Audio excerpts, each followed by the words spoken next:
पर कच्चा आम, नमक, लाल मिर्च का पाउडर है। तो वहीं कशिश रसोई में जाकर ग्राइंडर में चटनी बनाने का सारा सामान डालकर 2 मिनट में चटनी बना लेती है और दोनों देवरानी जेठानी एक साथ पकौड़े और चटनी लेकर सतीश के पास आती हैं। कैसी लगी आपको चटनी? अच्छी है ना? पता है इस बार मैंने कुछ इसमें एक्स्ट्रा मसाले भी डाले हैं। मुझे तो ये चटनी हर बार की तरह ही लगी, ज्यादा तीखी भी नहीं है। आप एक बार मेरी चटनी चक्कर देखिए, मुझे पता है आपको तीखा पसंद है, इसीलिए मैंने हरी मिर्च ज्यादा डाली है। आहा, मजा आ गया चटनी खाकर। जैसी पसंद है बिल्कुल वैसी ही बनाई है। अब से चटनी बनाने का काम तो राधिका बहू का है। कशिश का एक बार फिर राधिका से मुंह बन जाता है। तो वहीं स्कूल से आकर रोहन राधिका से चाउमीन बनाने के लिए कहता है। राधिका मिट्टी के चूल्हे पर ही चाउमीन बनाने लगती है, जिससे उसे काफी समय लगता है। चाची कब तक बनेगी चाउमीन? मुझे बहुत भूख लगी है। बस 10 मिनट रुक जाओ, बनने वाली है। इस तरह तो चाउमीन बनने में 10 मिनट क्या 10 घंटे लगेंगे। मुझे देखो मैं कैसे बनाती हूँ चाउमीन। कशिश राधिका को अपने नई जमाने वाली रसोई में ले जाती है। एक तरफ जहां इंडक्शन पर चाउमीन बॉईल होती है, तो वहीं दूसरी तरफ अपनी ऑटोमेटिक वेजिटेबल कटर में कशिश सब्जी काटती है और फूड मेकिंग मशीन में 10 मिनट में चाउमीन तैयार हो जाती है, जिसे राधिका देखकर काफी हैरान होती है। मिट्टी के चूल्हे पर खाना बनाना तो राधिका को काफी पसंद था, लेकिन जो आसपास गंदगी होती उसे साफ करने में राधिका को अपनी नानी याद आ जाती। तो वहीं कशिश अपनी नई जमाने वाली रसोई को साफ करने के लिए ऑटोमेटिक मॉप का इस्तेमाल करती। कुछ ही दिन बाद आंगन में बर्तन धोते हुए। मायके में तो फिर भी 3 लोगों के बर्तन थे, लेकिन यहाँ तो बर्तनों का ढेर लग जाता है। हाथ पैर दुखने लग जाते हैं बर्तन धोते धोते। अरे तो किसने कहा हाथों से बर्तन धोने के लिए?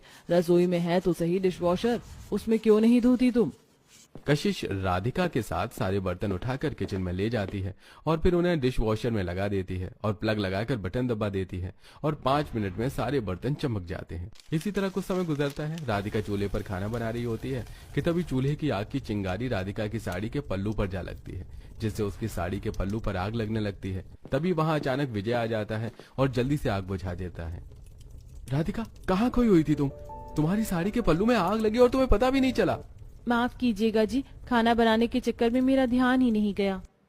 जहां एक छोटी सी गलती से आज राधिका के साथ हादसा हो सकता था, तो वहीं अगले दिन जब राधिका घर में बने मंदिर में पूजा करने के बाद रसोई में पूजा के लिए आती है, तो धुएं की वजह से रसोई में लगे फायर अलार्म बजने लगते हैं और आग बुझाने के लिए उनसे पानी गिरता है, जिससे राधिका पूरा भीग जाती है। तो वहीं फायर अलार्म की आवाज सुनकर सभी लोग भागे भागे रसोई में जाते हैं और राधिका को कुछ तरह देख। ओ माय गॉड भाभी, आप ठीक तो है ना? ये फायर अलार्म क्यों बजा?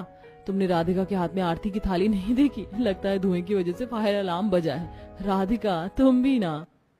सभी हंसने लगते हैं और यूं ही कुछ समय गुजर जाता है। डाइनिंग टेबल पर देखो, हमारे बॉस आने वाले हैं। खाना ऐसा बनाना कि उन्हें इतना पसंद आए जिससे वो हमारा प्रमोशन कर दें। वो खाने के काफी शौकीन है, खाने से उनका दिल जीता जा सकता है। अरे आप उसकी फिक्र मत कीजिए, मैं हूँ ना। मैं अपनी नई जमाने वाली रसोई में सब कुछ एक से बढ़कर एक बनाऊंगी। राधिका तुम घर के बाकी काम देख लेना और खाने की जिम्मेदारी तुम मुझ पर छोड़ दो। अगले दिन कशिश अपनी नई जमाने वाली रसोई में खाना बनाने लगती है। तभी मोहल्ले में ट्रांसफार्मर में आग लग जाती है, जिससे सारे मोहल्ले की लाइट चली जाती है। अब मैं क्या करूँ? बिना लाइट के तो मैं खाना नहीं बना सकती। कुछ ही देर में इनके बॉस भी आने वाले हैं। क्या खिलाएंगे हम उन्हें? भाभी आप चाहो तो हम चूल्हे पर खाना बना सकते हैं। थोड़ा टाइम लगेगा, लेकिन अगर दोनों मिलकर बनाएंगे तो जल्दी बन जाएगा। क्या इतने बड़े कंपनी के मालिक को हम तुम्हारे चूल्हे पर बना हुआ खाना खिलाएंगे? ये वक्त बहस करने का नहीं है, एक दूसरे की मदद करो। जल्दी खाना बनाओ, कहीं ऐसा ना हो तुम दोनों के पति ही घर पर बैठ जाएं। सुमित्रा की बात सुनकर अब दोनों बहुएं जल्दी से आंगन में आती हैं। एक तरफ जहां कशिश सारी सब्जियां काट रही होती है, तो वहीं दूसरी तरफ राधिका अपनी मिट्टी के चूल्हे पर पूड़ी बनाती है। लाइट जाने की वजह से राधिका अब आंगन में ही मोमबत्ती जलाकर केले के पत्ते पर खाना परोस देती है।